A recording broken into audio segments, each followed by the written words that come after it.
कि मुसलमान को रोटी कपड़ा और मकान नहीं चाहिए, मुसलमान को चाहिए हिंदुस्तान चाहिए, इसे गजवाए हिंद बनाना है। तो वो लालच में नहीं पड़ता। उसका वोट तो जैसे आपने देखा होगा, अभी चुनाव हुआ है महाराष्ट्र में, कांग्रेस के साथ हमेशा थे, कांग्रेस को लात मार दिया। क्यों? क्योंकि उन्हें दिखा कि मेरा अपना ओवैसी आ गया। क्या? मेरा अपना ओवैसी आ गया। तू समझा? तो ये ममता का राज वहाँ कब तक है? कब तक? बस ये आखिरी चुनाव अगर से वो जीत गई तो अगली दफा वहाँ कौन आएगा? ओवैसी आएगा। हाँ, ओवैसी बाबरी मस्जिद बनाई जाएगी वहाँ। हाँ, फिर तो बनाई जाएगी। देखा आपने लापरवाही का नतीजा है।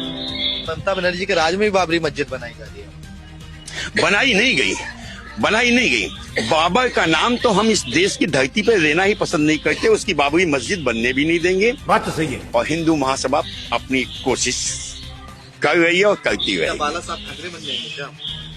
हर घर में बाला साहब ठाकरे हैं। अगर उनके बेटे नहीं बन पा रहे। और बेटों की बात छोड़ो, बेटों की बात छोड़ो, वो बेटे नहीं हैं। वो पता नहीं बाला साहब के खून में क्या ऐसी क्या थी। मैं सॉरी, मेरे भगवान, मैं उनको भगवान की तरफ पूछता था। उनके बेटों पे मैं थूकना पसंद नहीं करता। क्या बात है सर? जिसने अपने बाप की पगड़ी को उतार के ना एक नाचने वाली के कदमों में डाल दिया। घिन आती है उस सोच के साथ। समझ रहे हो? समझ रहे हो?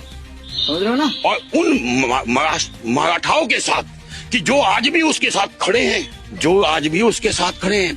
अरे बाला साहब कहते थे मैं लकड़ी से भी कांग्रेस को छूना नहीं चाहता, और वो उनका बेटा जाके जय माता दी कह के उसके कदमों में बैठा हुआ है। ये बड़ी अच्छी बात कही आप। बंगाल में अभी ईडी की जो कार्रवाई हुई जिसका आपने जिक्र किया, उसमें अगर जो ईडी है वो कह रही है कि कड़े से कड़े कार्रवाई होनी चाहिए। 4 फरवरी को उसकी दोबारा तीसरी सुनवाई होगी इसी सुप्रीम कोर्ट में। वो कह रहे हैं कि वहां के जो तमाम अधिकारी हैं उनको निमंत्रित, मतलब उनको सस्पेंड कर देना चाहिए, उनको बर्खास्त कर देना चाहिए, ताकि अगली ईडी की कार्रवाई हो तो ऐसी कोई भी राज्य की प्रक्रिया में ऐसा ना हो कि ईडी की कार्रवाई में दखल डाले या कुछ और काम करे। ईडी कहती है ना, ये तो सुप्रीम कोर्ट को आंखें खोल के देखना चाहिए।